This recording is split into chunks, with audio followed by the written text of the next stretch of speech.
In today's video, I'm going to teach you how to create a template in Wrike. Whether you're new to project management software or just looking to streamline your workflow, creating a template in Wrike can save you a lot of time and energy. Let's dive right in and explore the steps to set up your reusable template efficiently. First things first, you need to log into your Wrike account. Head over to wrike.com on your favorite browser and enter your login credentials. Once you've successfully logged in, you'll find yourself on the Wrike workspace, the hub of all your project activities. Next, it's time to decide what exactly you want to template. This is an important step as it determines how you proceed.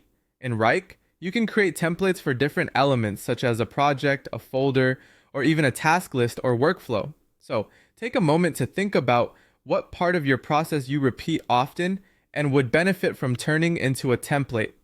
Once you've decided on what you want to template, go ahead and create a new project or folder. This will serve as the foundation for your template. To do this, click on the New button usually located in your toolbar. A little tip here, make sure to choose a naming convention that clearly identifies it as a template.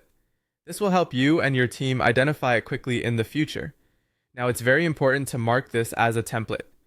While Wrike doesn't have a separate section specifically for templates, you can easily manage this by naming it clearly. Include the word template right in the name to avoid any confusion later on. Creating a naming standard might seem like a small detail, but it makes a big difference in day-to-day operations, especially when working with teams. With those steps completed, you'll have created a reusable structure for your workflows.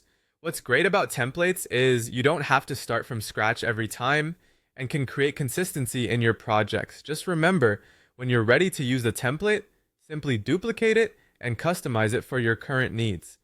And there you have it. By following these steps, you've set up a template in Wrike that will undoubtedly enhance your productivity and reduce repetitive tasks.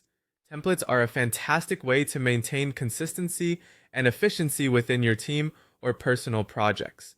Don't forget to regularly review and update your templates as your team and processes evolve. I hope you found this guide helpful, and if you did, make sure to like and subscribe for more insights into maximizing your digital workspace with Wrike. Thank you for joining me today, and keep optimizing your workflow.